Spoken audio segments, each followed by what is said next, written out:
还是别进去了。里面虽然没有什么危险，但是这个地方处处透着诡异，在别人的地盘上，我们还是乖一点比较好。我需要有个人来帮忙，你们谁想来？莫前辈，我来。那我怎么办啊？哼，你呀，我没让你动，你就绝对不能动，听到没？嗯。走。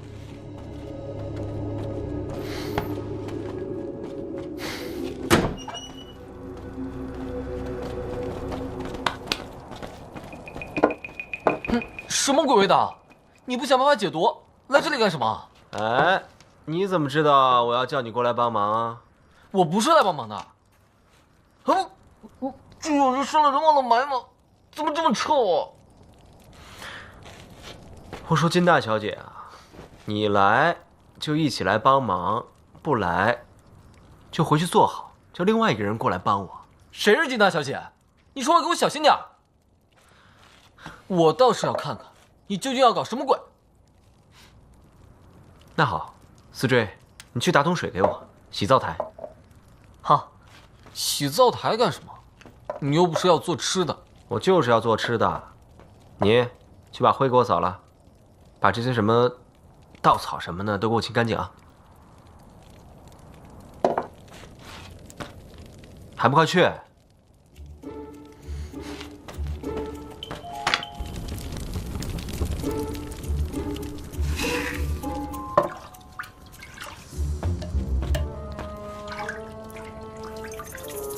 煮粥？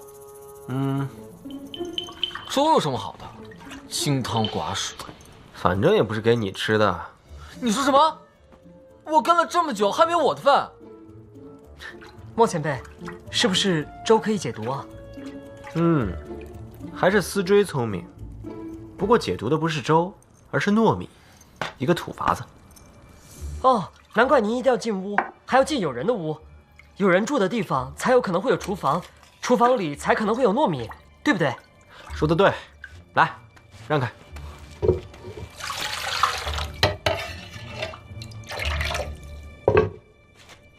你们还没说，你们是怎么到义城来的？不会这么巧，又在路上刚好碰到了我们吧？他们蓝氏的人，还有其他家族的几个，都是追着一个东西来的。我是从清河那边追来的。我们是从狼牙追来的。什么东西？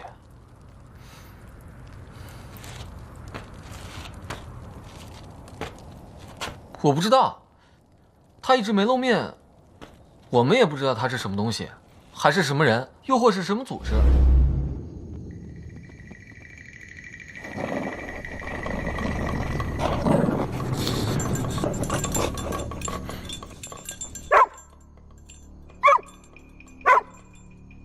谁？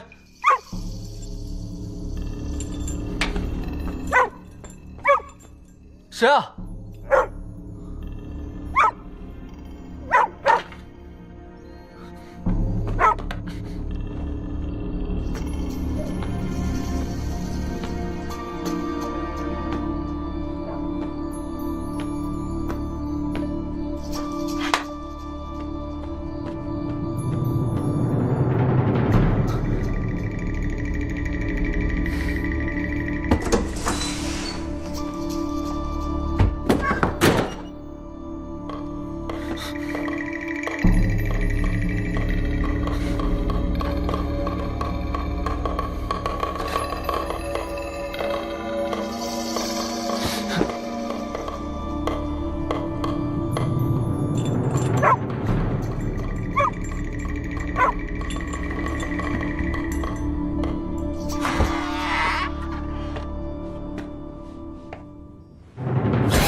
就是这样，我换了好几间客栈都是如此，于是我就主动出击，只要听到有什么地方莫名的出现了紫猫，我就过去看看，一定要抓住是什么人在捣鬼。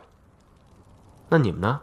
我们也是啊，一路追到岳阳，遇到了金公子他们，发现我们在调查同一件事，便一起行动。今天才追到这一带，在一块石碑前的村子里问了一位猎户，才被指了一程的路。猎户。早上我与蓝湛来时，村口那家分明是一户普通农户，哪来的猎户？而且杀猫抛尸的行为虽然听上去和看起来都很恐怖，但他们并未受实际伤害。这些事反而激起了他们的好奇心和求知欲。他们碰头的地点又是我和蓝湛待过的岳阳，看来是有人故意要引他们来同蓝湛和我会合了。这还不是最棘手的，复原了鹰虎符的人，说不定此刻就在一城里。猫前辈，粥好像煮好了。啊，好了，就端出去吧。中毒的人一人一碗，喂他们喝。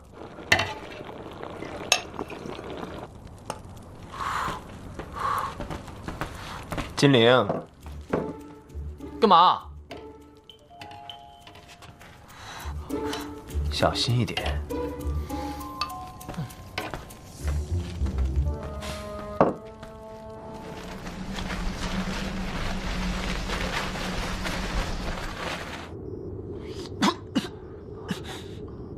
这是什么毒药吗？什么毒药啊？这是解药，糯米粥。先不论糯米粥为何会解毒，我可从来没有喝过这么辣的糯米粥。莫非说把辣椒面不小心撒进去了？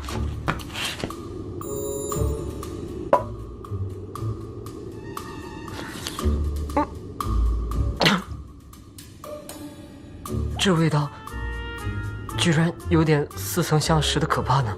哎，是药三分毒，辣一辣出一身汗，你们好得更快，知不知道？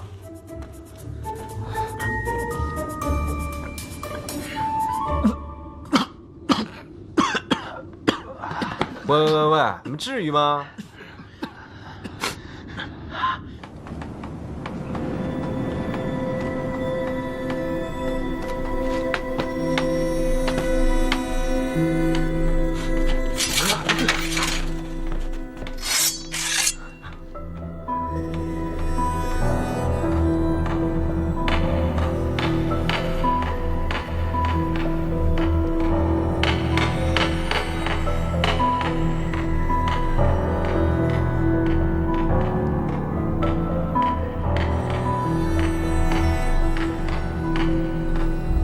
你看到什么？门外什么东西？嘘，不要说话，我在看呢。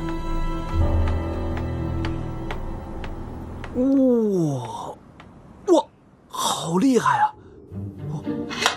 哇，厉害！让开！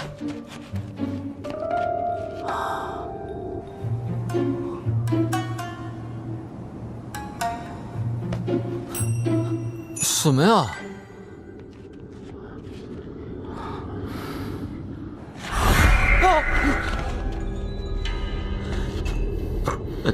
怎么样？是不是很好看？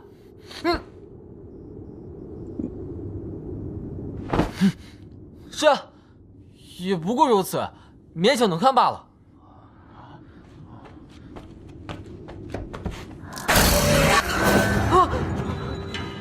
这边外面，喂，别说出来，说出来就没惊喜了。让大家自己去看看吧。这个时候还有心思骗人玩？真不知道你是怎么想的。你刚才不是跟我一起骗了？你不要学你舅舅的口吻。思追，那个东西吓人吗？吓人。那你再看看。啊！这可是你修炼的好机会啊！就是因为吓人，你才要多看看。你看仔细一点，告诉我，它究竟是个什么东西？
是那个鬼面人吗？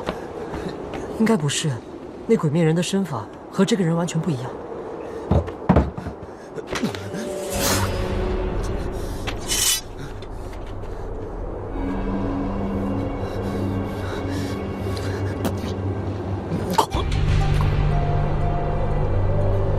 怎么会是他？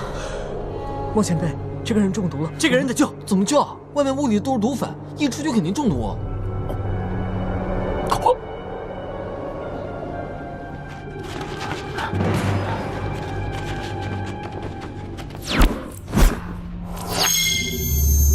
媚眼含羞和，单唇如笑开，不问善与恶。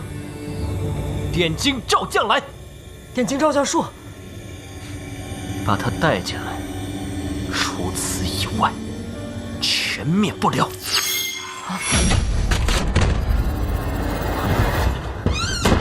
都别过来，当心沾到毒粉，就算皮肤沾上了，也要中毒。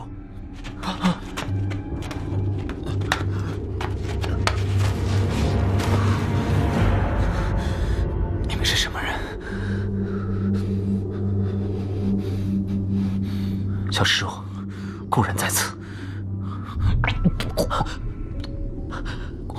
死追，快去盛一碗糯米粥，快去！喂，这个人我们还不知道他是什么身份，是敌是友？为什么要骂人救他？万一是个恶人，岂不是就有条毒蛇进来？可是他也有可能是个好人啊！你没看他在外面被傀儡围攻，肯定不是坏人。再说了，见死不救也违我辈家训。行，你们都是好人，折了谁可别怪我。莫前辈，双华剑。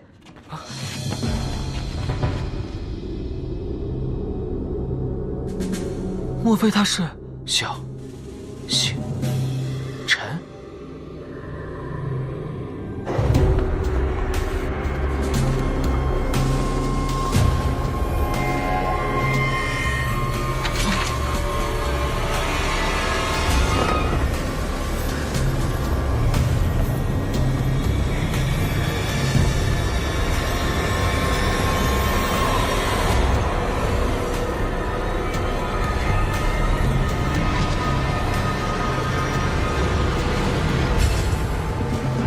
糟了，外面好多傀儡，好多是多少？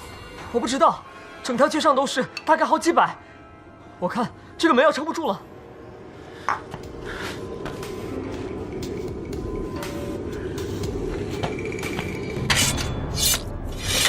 莫前辈，您要用点睛招将术了吗？每个人要点2下，要流多少血？要不用我的吧？用我的，用我的。你们才修了几年呀？有没有空白的符篆？哎呀，画过的也可以。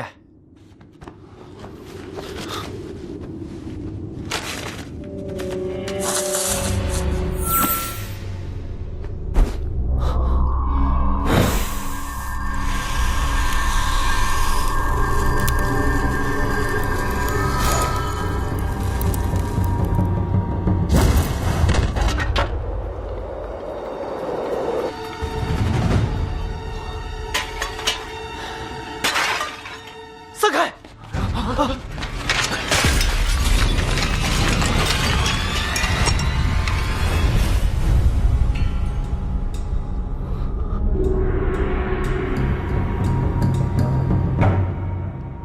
宋兰，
锁住他！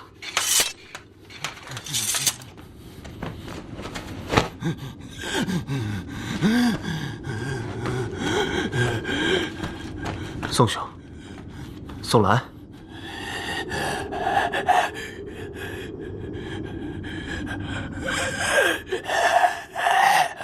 拔舌！天哪，谁会这么恶毒？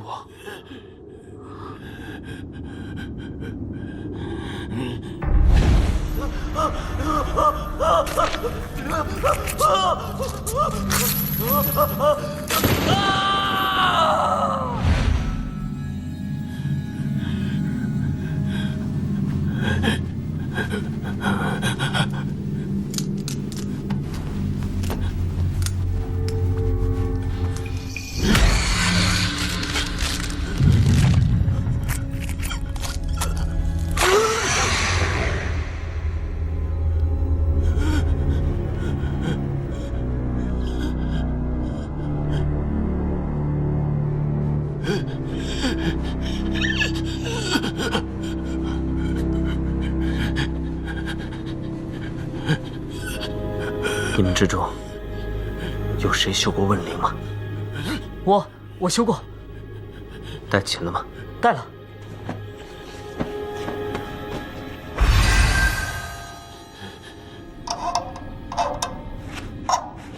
你的琴语修得如何？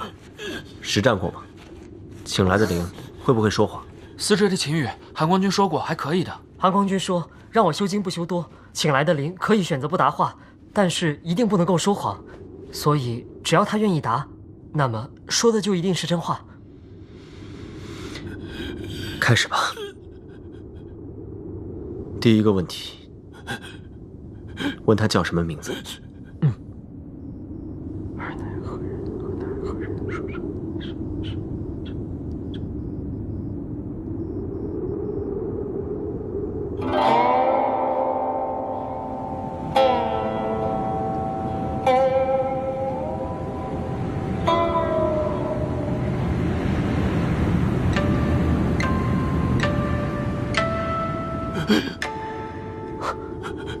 他说什么？宋兰。好，看来你琴语修得不错，回答正确。那么问他第二个问题：为谁所伤？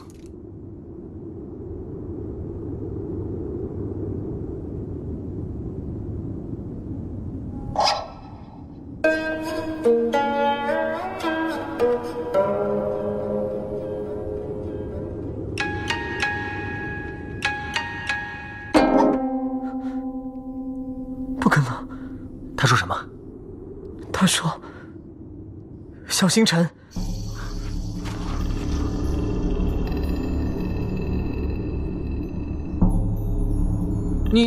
你弹错了吧？不会，尔乃何人，为谁所伤这两个问题，是问灵中最简单也最常用到的。人人开始修习问灵的时候，学的第一句和第二句就是它们。我练习了不下1000万遍，刚才我还反复确认过，绝对没有弹错。要么你的问灵弹错了，要么你的琴语解错了。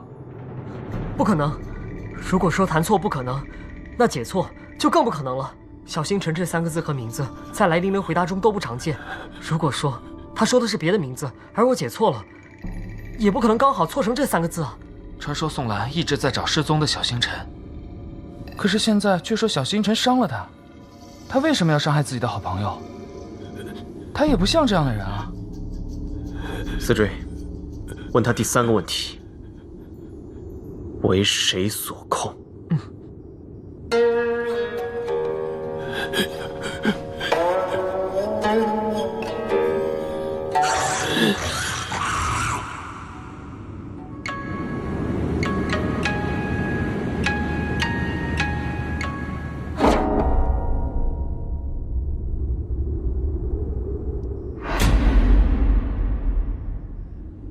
尔等身后之人。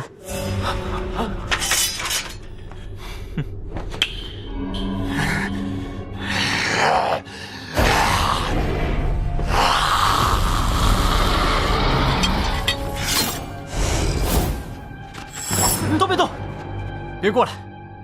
比剑法，这里所有的人加起来也不是这个宋兰的对手。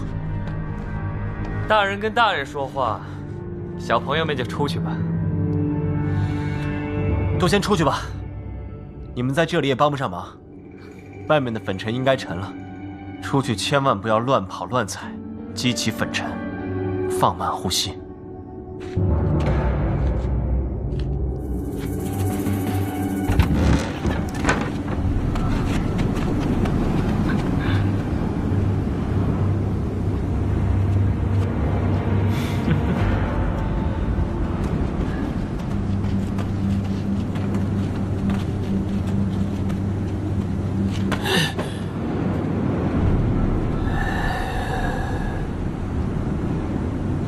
思追，你最懂事，出去带带他们，能做到吗？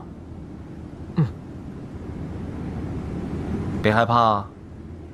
不害怕。真的？莫前辈，你和韩光君真像。像？我们哪里像了？分明天差地别的两个人。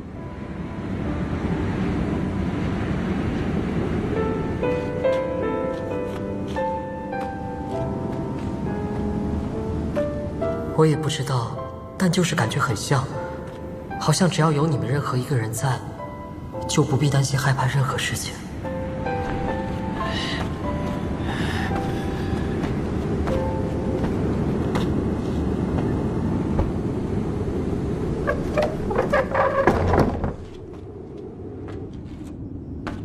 毒粉的解药，不错，比你那碗可怕的粥可有效多了，对吧？而且是甜的。阁下的戏码真是太足了。从刚才外面的奋勇杀师，历尽不支，中毒晕倒，为了演给我们看，你也真是煞费心机啊！不是演给你们看的，而是演给你看的。我猜你还没有告诉他们你究竟是谁吧？所以我也没有拆穿你，让他们出去，我们关起门来私下谈，怎么样？是不是很贴心？所以义城的傀儡都是你用阴虎符做的。从你们一进来吹起那只笛子的时候，我就发现了。不过大雾迷们，我们又这么多年没见了，所以我只能试探一下。虽然韩光君有点麻烦，不过我那朋友在义城缠住他一时半刻却还不难。行了，我没有时间听你说这些话。实话说了吧，你把那些小朋友当人质，究竟让我干什么？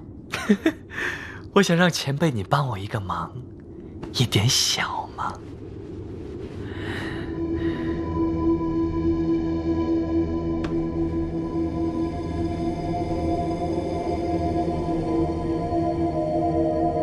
这是什么人的零食？碎成这样，浆糊都糊不起来。如果这个人的零食这么容易就粘得起来，那么我还求你帮忙做什么呢？如果你是想让我修复这个灵石，恕我直言，这里面的灵石装的也太少了。而且如果当灵石自己没有求存欲的时候，那么90%是救不回来的。而且我没猜错的话，这个人应该已经死了吧？既然他已经死了，我怎么能救得回来？这些问题你难道不清楚？我不清楚，我不管。你也不是死了吗？你既然能复活他，就一定有办法。谁跟你说温宁死了？他当年根本就没死，好不好？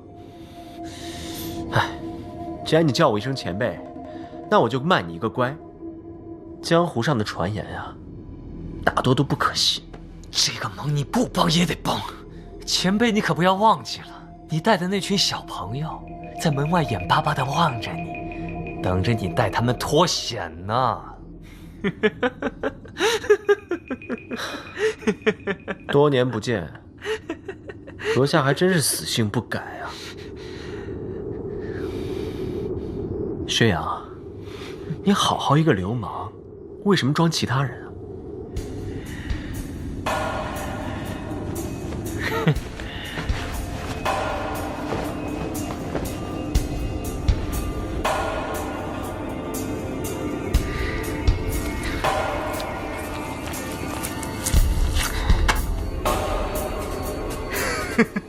哎呀，被你发现了。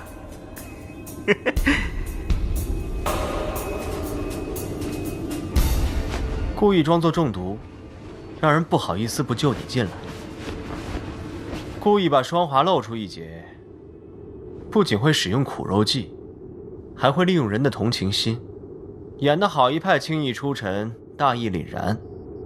若不是我们之前交过手，我恐怕要顺理成章地认为你就是小星辰了。谁让他名声好，我名声坏呢？当然要装成他，才比较容易获取别人的信任了。好演技啊，好演技！哪里，我有一个朋友，那才叫做演技精湛，我自叹不如。好了，废话少说，你是夷陵老祖，鬼道开创者，我尊你一声前辈，这个忙你非帮不可。控制宋兰和温宁的黑色长钉，是你做的吧？既然阴虎符你都能复原一半，修复一个灵石，何须要我帮忙？这不一样，你是开山者，如果你不先造出阴虎符，我就没办法赋予阴铁半个阴虎符的功效。哼，没想到当年一别，你居然能用阴铁造就阴虎符这么一个宝贝，也算是我当初看走了眼。所以当年你果然私藏了常氏的阴铁。错了，我是私藏了阴铁，但不是常氏的阴铁。哦，岳阳常氏是什么仙门世家，怎么会有阴铁？你们也太好骗了。我是私藏了一枚阴铁，但是在上不夜天前就私藏了的。怪不得我们当年在常氏翻了个底朝天，也没有看到阴铁。阴铁有灵，四方镇之。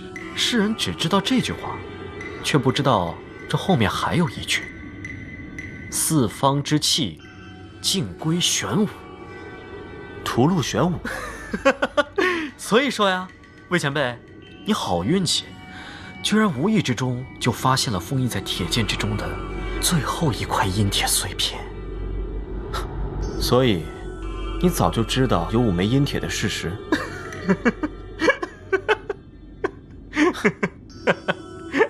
阁下还真是厉害，能将阴铁藏匿这么多年，不露一点风声。所有人都以为是我拿走了你的阴铁，练就了阴虎符，自叹不如啊！不，还是你比我厉害。我只是偶然间发现了一些阴铁的秘密，而你却能无师自通，做出阴虎符。你谦虚了。这不是谦虚，这是事实。我说话从来不喜欢夸夸其谈。就好像我说要杀一个人全家，那么就一定是全家，连条狗我都不会给他留下。比如说岳阳常氏和白雪阁。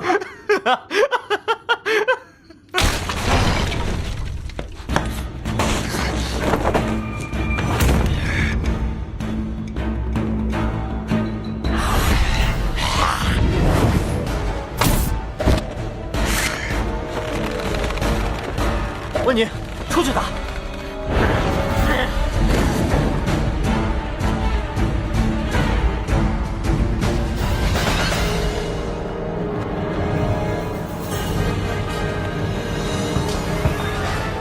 你猜谁会赢？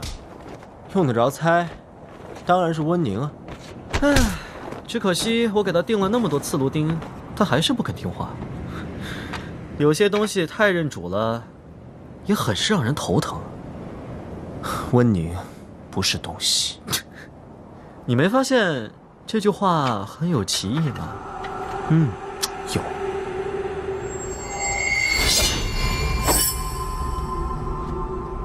喂，你经常这样话说到一半就偷袭啊？当然，我是流氓啊！你又不是第一天认识我，我也不是想杀你，就是让你不能动，先跟我回去，然后慢慢修复这个灵石。我不是说了我无能为力了吗？不要这么急着拒绝嘛！你一个人无能为力，我们2个可以交流探讨一下呀。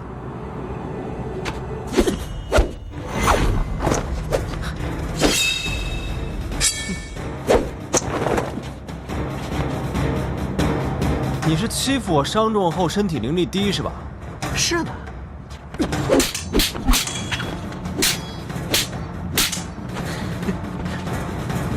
这俗话说得好，宁可得罪好汉，不可得罪流氓。说的就是你，我不跟你打，换个人来。换谁啊？那位韩光君吗？我那位小朋友正缠着他。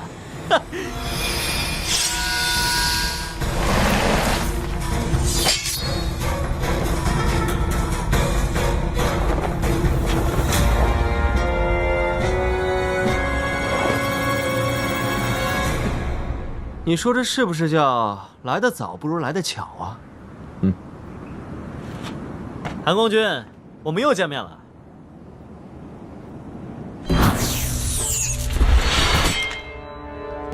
把剑给我！子建，你不配。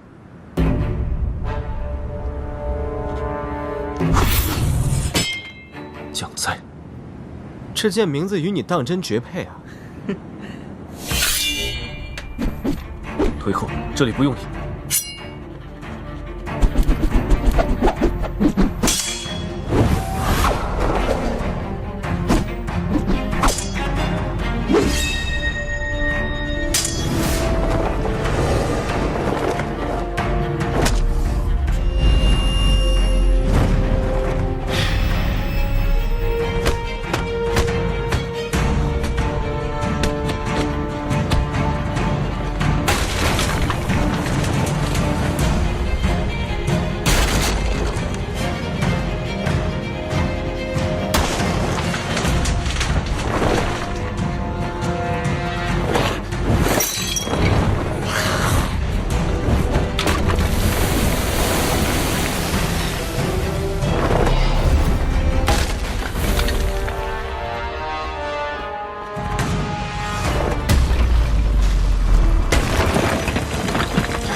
莫前辈，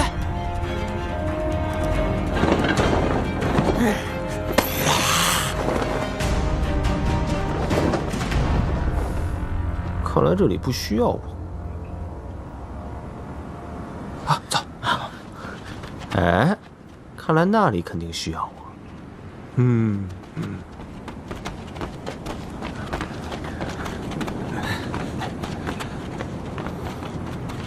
怎么样？都没事吧？没事。都听你的，屏住呼吸了。那就好。要是谁再不听我的话，我就让你们再喝糯米粥。不喝了。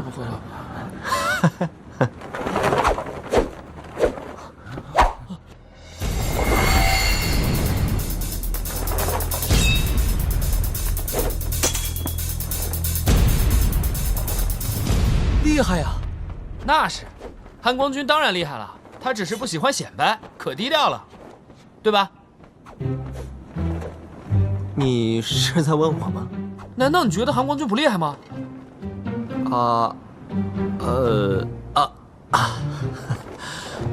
厉害，当然好厉害，他最厉害。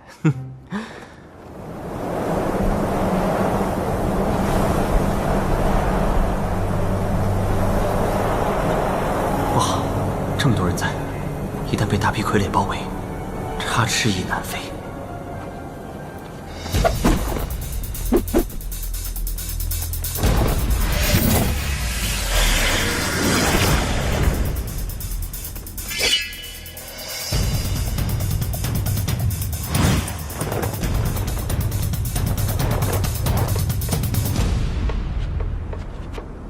走，往哪儿走啊？跟着竹竿的响声走。你要我们跟着一个不明身份的人走，谁知道他会把我们带到哪里去啊？就是跟着他走。从你们进城开始，这个声音就一直跟着你们吧。你们想往城里走，他却把你们往城外带，与我们相遇。他其实是在赶你们出去，是在救你们。韩光君，哎，我们先走了，这里交给你了。走。昨晚他明显是要告诉我们什么紧急的东西，但是又表达不出来。但薛洋一来，他就立刻消失了，8成是在躲避薛洋。总之，他和薛洋绝对不是一伙的。薛洋，当年杀害常氏的薛洋吗？他没死吗？怎么又有薛洋了？不是小星辰和宋兰吗？这个我待会儿再解释。总之，韩光君打的不是小星辰，而是薛洋假扮的。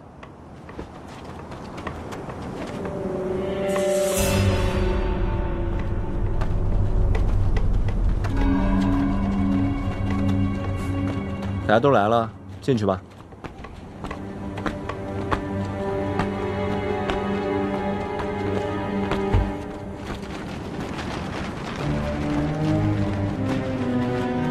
这里就是那种义庄提供放死人的地方。没错，一般无人认领的尸体都会被存放到这里来。他把我们带到这儿来干什么？难道这个地方就不会被傀儡包围吗？他自己又跑哪儿去了？恐怕还真的是不会。我们来了这么长的时间，你们有谁听到傀儡的动静了吗？没有。莫前辈，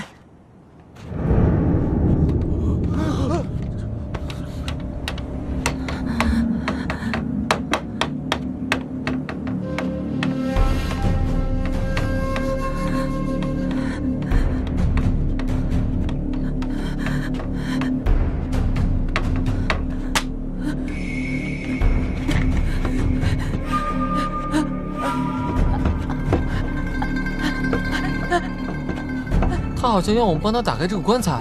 这棺材里会不会是放的他的家人？不要过来，都站远一点。万一这里面不是尸体什么的，是毒粉，又喷你们一脸。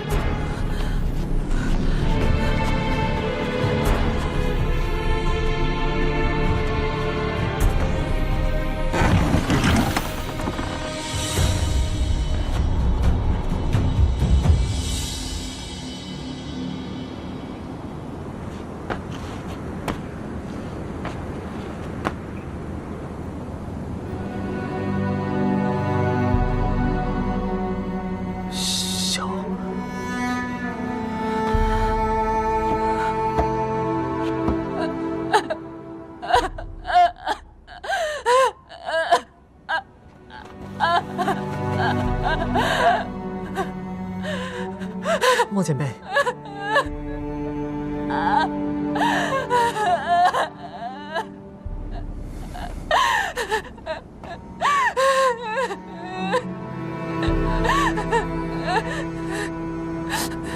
你放心。莫前辈，既然这位姑娘不能开口说话，需不需要问灵？不必了，我们未必能问出他想要我们问的问题，而且我觉得他的回答会很复杂，很难解。那怎么办啊？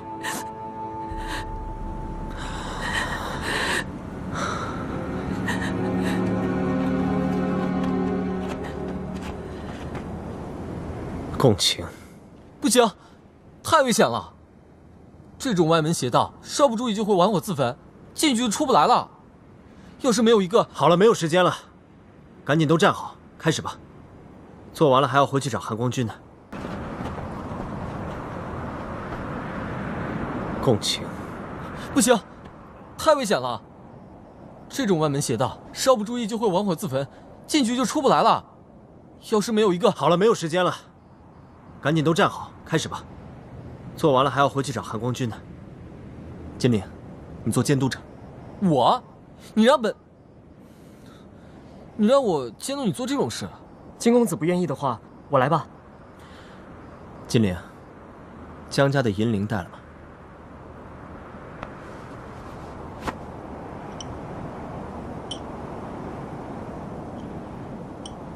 江家的银铃有清明定神之效，我们就用这个做暗号吧。哎，还是我来。一会儿又不愿意，一会儿又愿意了，忽晴忽阴，小姐脾气。请移。你们都别说话了，开始吧。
怎么有个小姑娘啊？看样子是不是看不见？是啊。哎，姑娘，前面有棵树。谢谢谢谢。慢点，姑娘，谢谢。你小心点。你饿不饿？这个拿给你吃。啊，这怎么好意思啊？你拿着吧。阿金，谢谢姐姐，谢谢姐姐。真可怜。是。这么小就是看不见，就瞎了。年纪轻轻的，眼睛怎么就看不见了呀？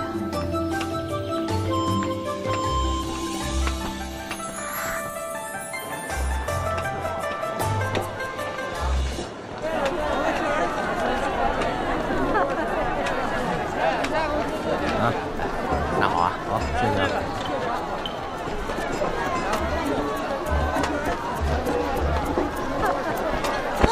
对不住，对不住。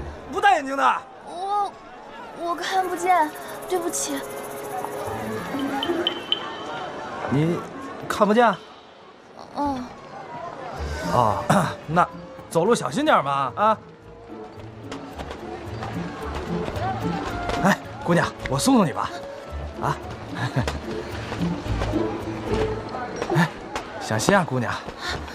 我自己走就好了，谢谢。哎，那姑娘你小心点啊！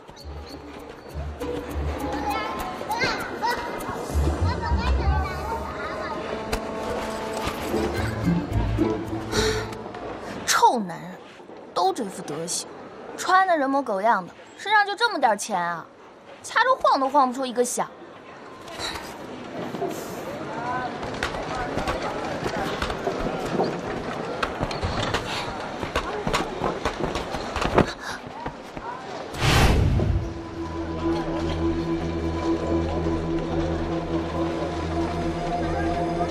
宋兄在夷陵说小星辰不知去向，他的眼睛又怎么了？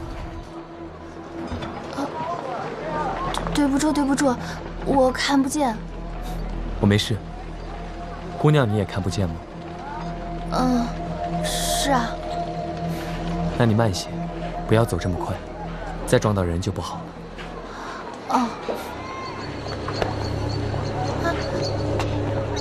这边走，人比较少。阿金，谢谢哥哥，我自己回去就好了。既然你叫我一声哥哥，那就把哥哥的钱袋还回来。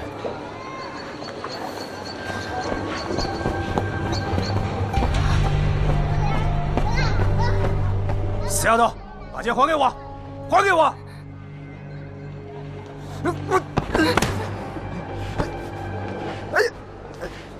阁下稍安勿躁，这样对待一个小姑娘，不太好吧？你这个半路杀出来的瞎子，枉做什么英雄好汉？你可知道他是个贼，偷了我的钱，你护着他，你也是他一伙的吧？把钱还给人家。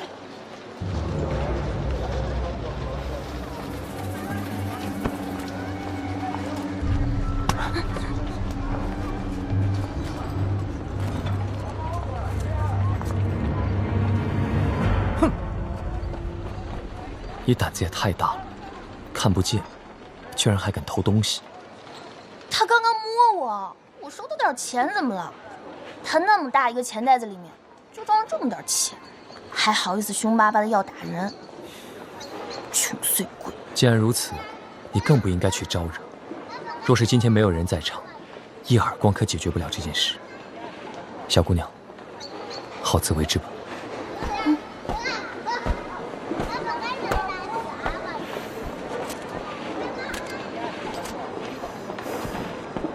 你的钱袋子还在我这里呢。送给你了，钱也不多，花完之前都别去偷了。刚才听那个抽衰鬼骂人，原来你也看不见啊。那以后我就跟着你啦。跟着我做什么？你也要做修士吗？你是大瞎子，我是小瞎子，咱们一起走，刚好有个照应。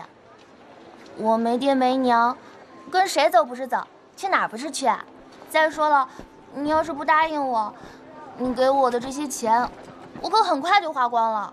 到时候又只能去偷去骗，指不定。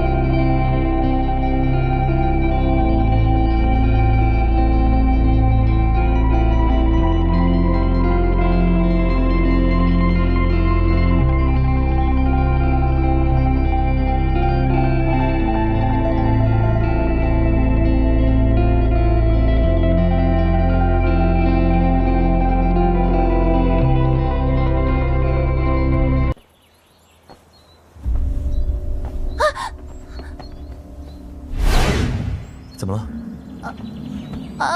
没什么，我脚崴了。我们去前面那个什么城，赶紧歇歇脚吧。你不是脚崴了吗？要不要我背你？要。等一下，有血腥气。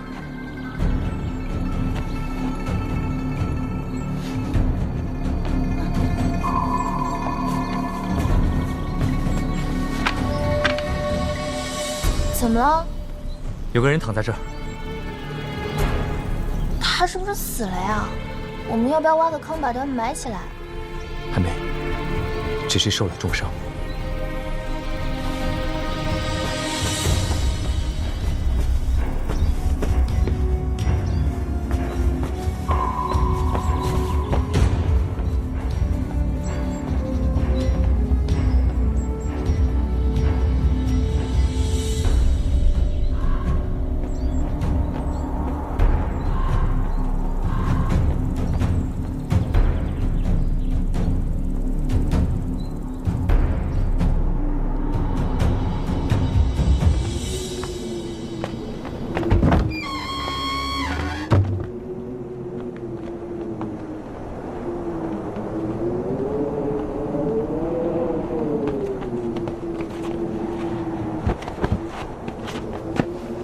阿静，找找附近有什么有用的东西。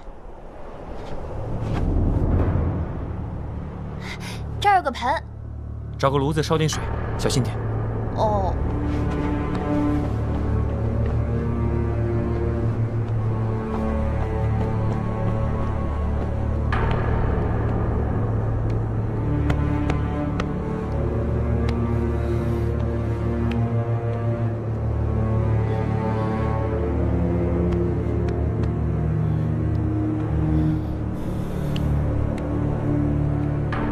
阿静，快一点！来了。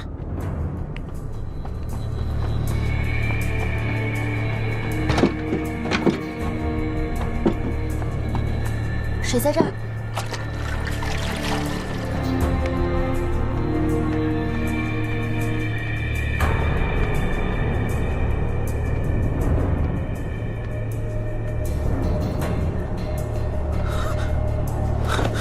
不要动。让你不要动，伤口要裂了。放心，我救你回来，自然不会害你。你是谁？你有眼睛不会自己看啊？一个云游方士喽，人家辛辛苦苦背你回来，给你治病救命，给你吃灵丹妙药，你还这么凶？瞎子？怎么，你还瞧不起瞎子啊？还不是瞎子救的你？不然你臭在路边有人管吗？醒来第一句话也不知道感谢，还骂我们瞎子。你别靠在那儿了，腿上的伤口还在流血，再推迟不治，你的腿可能会废。那有劳了。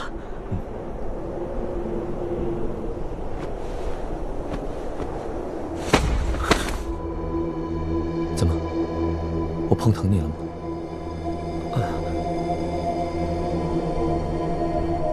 没有，是我自己碰到了伤处。好。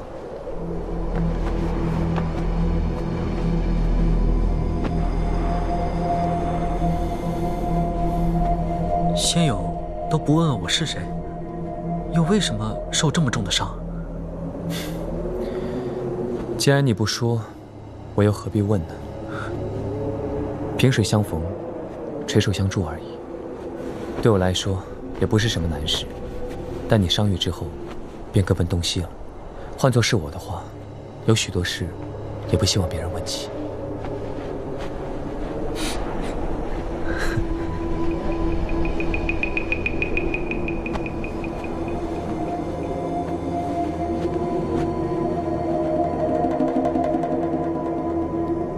好了，不过你最好不要乱动，不然骨头又会错位。多谢救命之恩。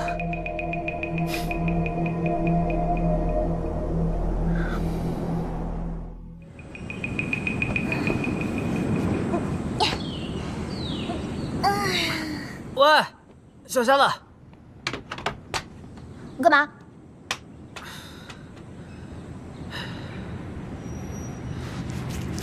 给你糖吃。我不吃，不来。你当真不吃？不来是不敢来吗？过来就过来。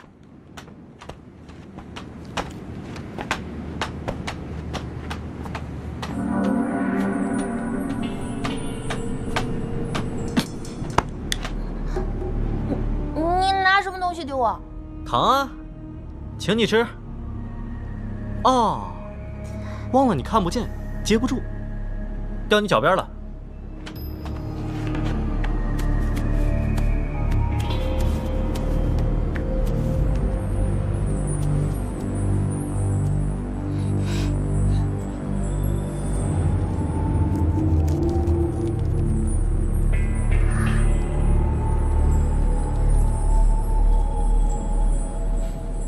好吃吗，小瞎子？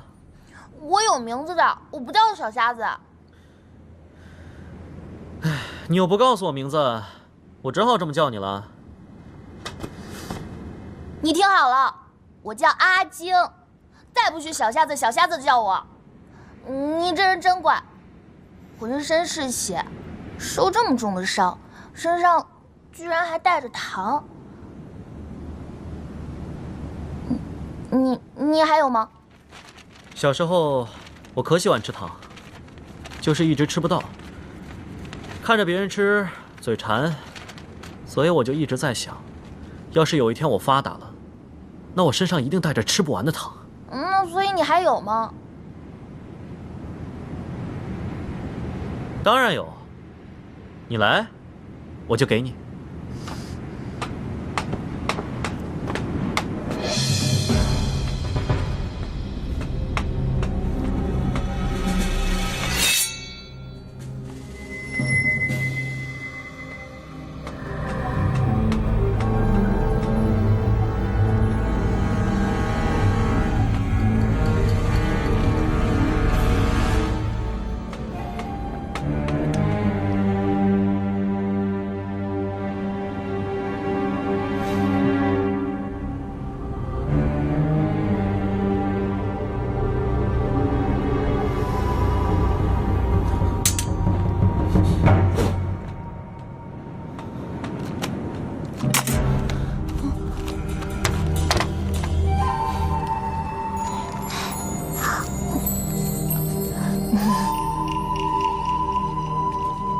阿江，你那个白衣哥哥深更半夜的干嘛去了？好像是去打猎了吧？什么打猎？是夜猎吧？是吗？反正这两个词都差不多，不就是帮人打精怪不要钱的那种？他都看不见了，还能夜猎吗？你又来了，看不见又怎么样？道长就算是看不见，那也好厉害的。他那个剑嗖嗖嗖的，就一个字。你又看不见，怎么知道他出剑快？我说快就快，道长的剑肯定快。再说了，我看不见还不能听到吗？你这个人到底是什么意思啊？你是瞧不起我们瞎子是不是？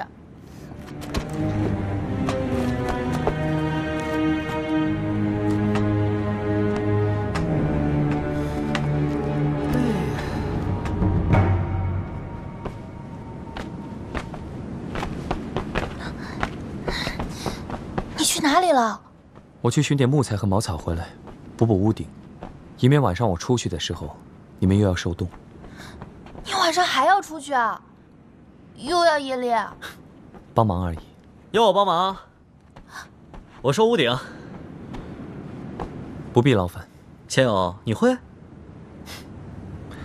说来惭愧，还真没试过。那还是我来办。想我从小流落街头，要是这都不会，你的伤还没好，可以吗？多走动才好得快。况且我又不是2条腿都伤了，这种程度的伤我早就习惯了。我是被人打大的。我来帮你。你别跟他去。我跟你说，这个人他跟你是同行。我跟他说话的时候，故意把夜猎说成打猎，他一下就纠正我了。这个词只有你们修仙的人才知道吧？他鬼鬼祟祟的，不表明身份，还遮遮掩掩，肯定不是什么好人。你呀，都吃了人家的糖果了，就别再赶人家走了好吗？伤好了他自然就会走，没有谁会愿意跟我们留在这个义庄的。明天晚上你出去捎上我怎么样？那可不行，你还未伤愈，更何况你一开口我就想笑，我一笑剑就拿不稳了。那我不说话，我给你扛剑，给你打下手，你别嫌弃我嘛，啊？好吧。哼。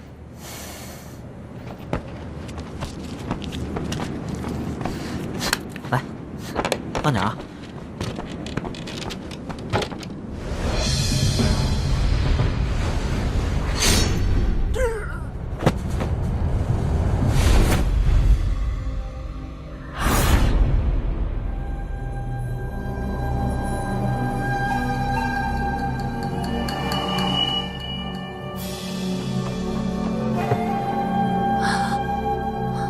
这村子里居然一个活口都没有，全是傀儡。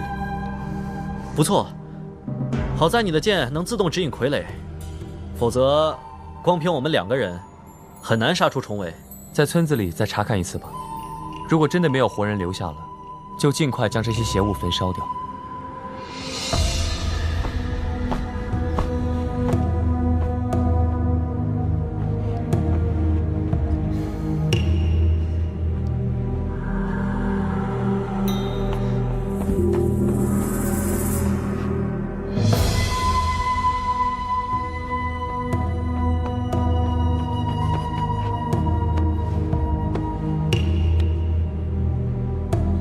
难道这些人真的都是傀儡？这个坏东西真的在帮道场？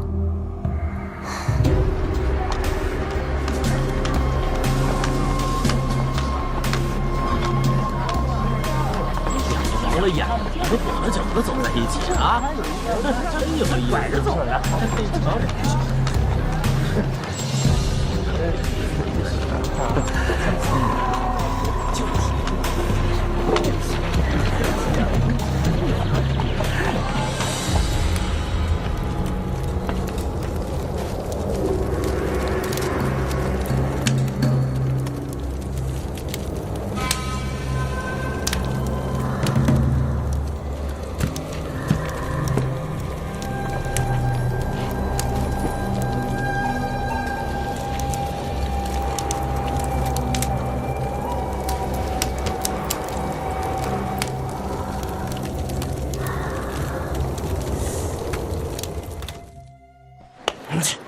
走！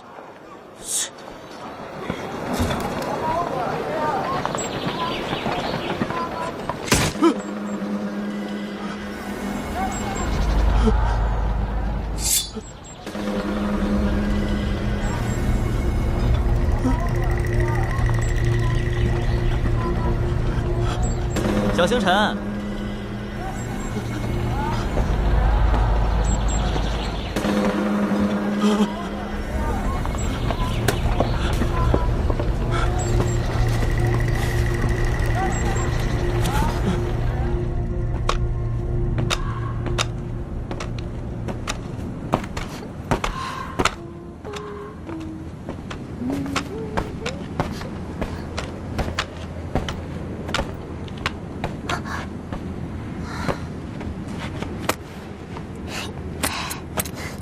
小姑娘，日头将落，你的眼睛当真看不见的话，便不要走得这般快。哦，姑娘，什么事啊？你可曾见过一个白衣复健的盲眼修士？你找他什么事吗？见过此人，他在何处？哎呀，我好像见过，又好像没见过。姑娘，如何才能见过？那，你回答我几个问题，说不定就见过了呢。好。你跟这位道长是好朋友吗？是。你真的认识他吗？那这位道长有多高？是美是丑？他的剑是什么样的？他身量与我相近，相貌甚佳，剑镂霜花。好吧，想你也不是什么坏人，跟我走吧。有劳姑娘。嘿。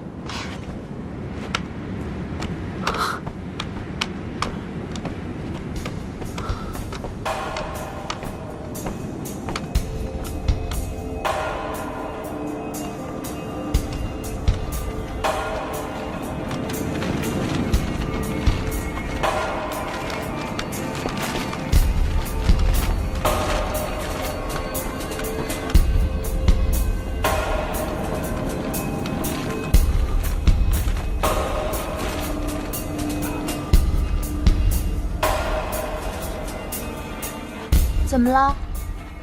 你怎么不过来啊？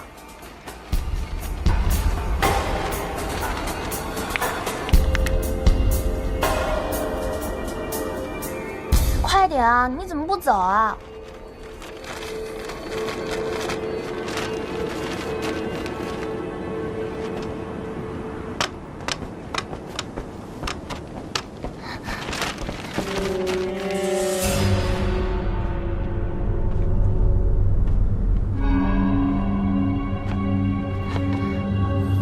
东西回来了。他怎么会在这儿？你可知道他是谁？一个坏家伙，又不说名字，谁知道他是谁啊？被白衣哥哥救回来的，整天缠着他，讨厌死了。来，小星辰，老规矩，选一根。这根，确定啊？嘿，你抽到的是短的，我赢了。你去买菜。好吧。我去，回来吧。我去。怎么又肯去了？你是傻吗？其实啊，我抽到的是短的，只不过我早就藏着一根最长的。无论你抽到哪一只，我都能拿出比你更长的来，欺负你看不见而已嘛。哎，好了好了，不说了，我去买菜了啊。等我回来啊。哥哥。你怎么了？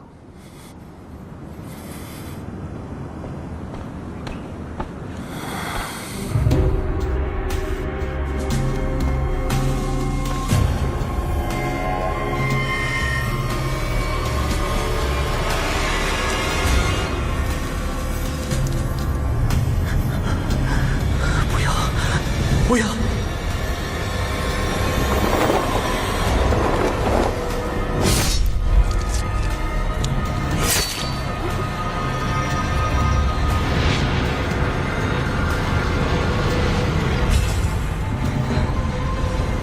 宋兰，不要！要不唤醒他们吧，这太危险了。等等，再等等。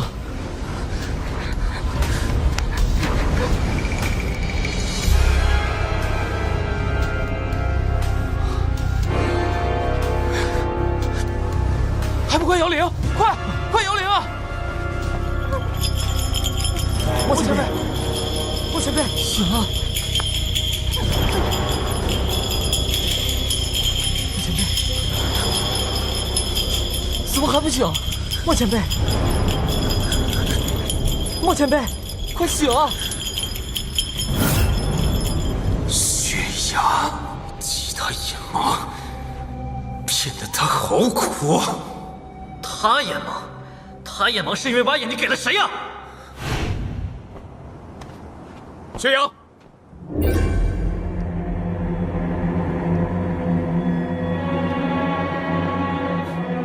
哟，这不是宋道长吗？稀客呀，来蹭饭。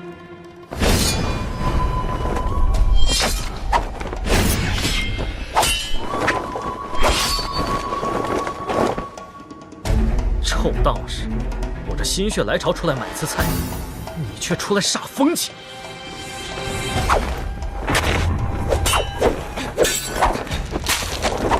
到底在玩什么鬼伎俩？我说宋道长怎么还留了一手？原来是要问这个。说，你这渣子，接近他这么久，究竟想干什么？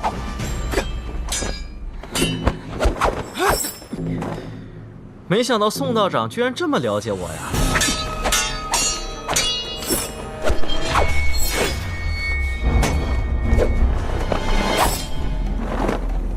说，好吧，这是你非要听。你知道你那位好道友、好之交都干了什么吗？他杀了很多邪祟，斩妖除魔，不求回报，好令人感动。他把眼睛挖给你，变成了瞎子，但是好在双华会自动为他指引怨气。更妙的是，我发现只要割掉那些中了毒的人的舌头，就连双华也无法分清那是活人还是邪祟，所以，畜生！你这个禽兽不如的畜生！宋道长，有时候我觉得你们这些有教养的人骂起人来真的很吃亏，因为反反复复就那2个词，毫无新意，毫无杀伤力。我7岁就不用这2个词骂人了。你激他眼盲，骗得他好苦。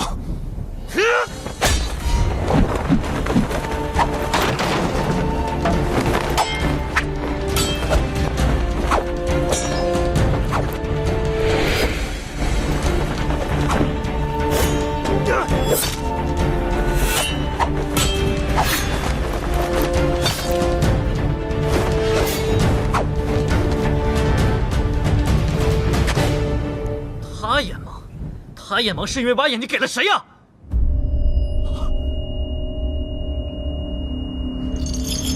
原来小师叔把自己的眼睛给了宋道长。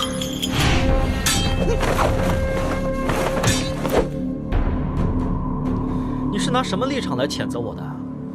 朋友？你好意思说自己是小星辰的朋友吗？宋道长，需不需要我提醒你一下？当初我屠了你白雪阁之后，你对小星辰是怎么说的？我当时，你当时正悲愤，正痛苦，正伤心，正愁没处撒火，所以迁怒于他。不，说句公道话，我屠你白雪阁就是因为他，而你迁怒于他，也情有可原，且正中我下怀。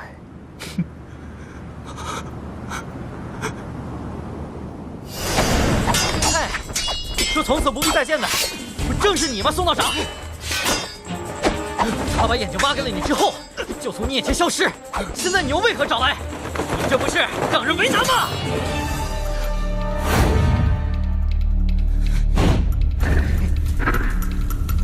小星辰，你说是不是？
是你吗？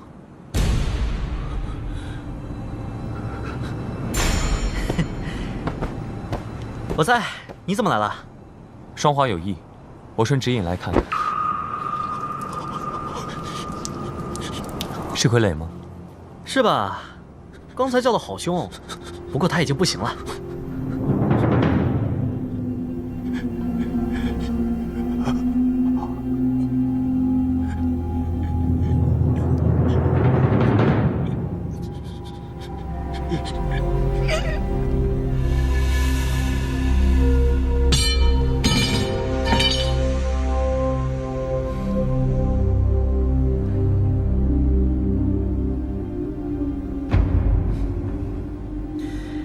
走吧，回去做饭，我饿了。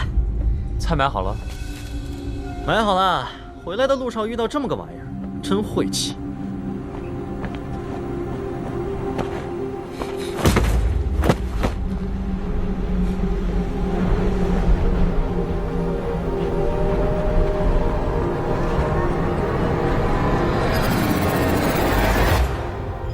莫前辈，莫前辈，莫前辈，醒醒，快醒醒！莫前辈，没反应，不会傻了吧？我就说过，共情是很危险的，还不都是你不及时摇铃。你们安静一点，我头好晕。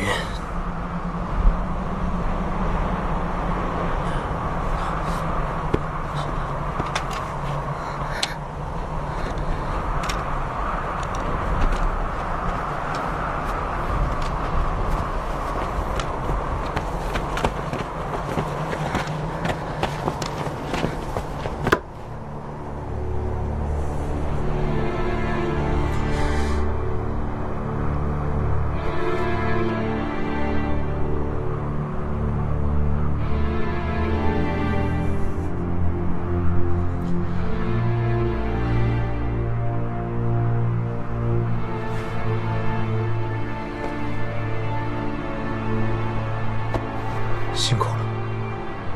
原来你之前能看见，也能说话的，你变成这样，都是薛洋害的。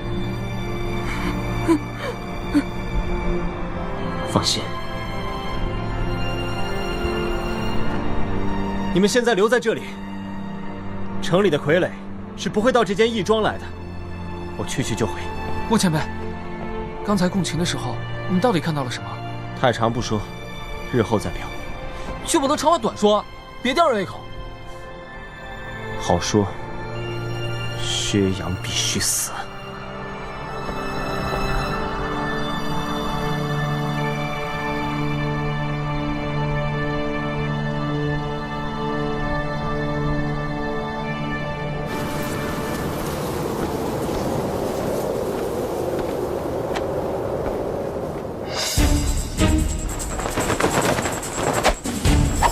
蓝湛，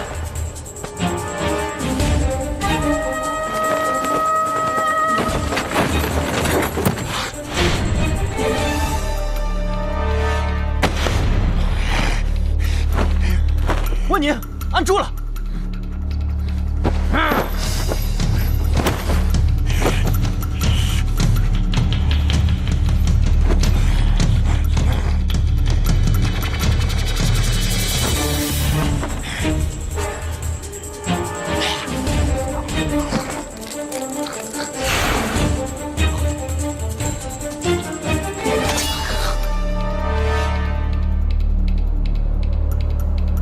这2枚钉子比钉进温宁脑袋里的要细许多，材料也不同。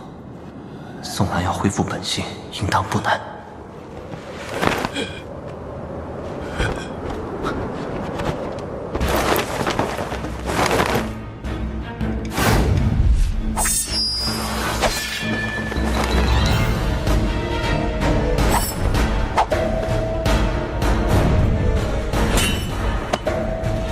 还给我！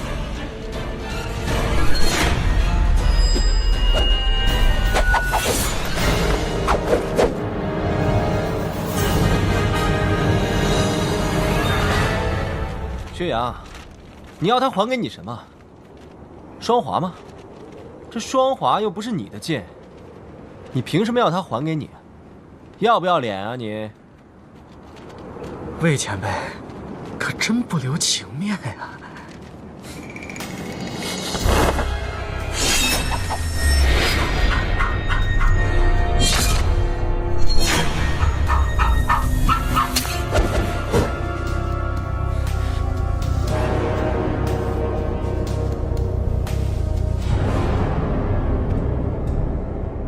我当然不能留情面了。你以为我不知道你这些年做了什么事情吗？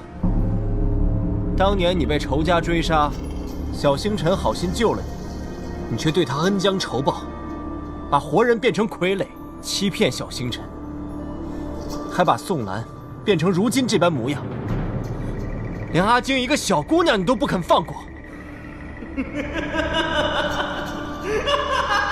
笑，你还能笑得出来？人家恶心透了你，你还偏偏要把人家拉回来陪你玩这种破游戏。谁要跟他一起玩游戏啊？哦，那你眼巴巴的跪下来求我帮他修复灵石干什么呀？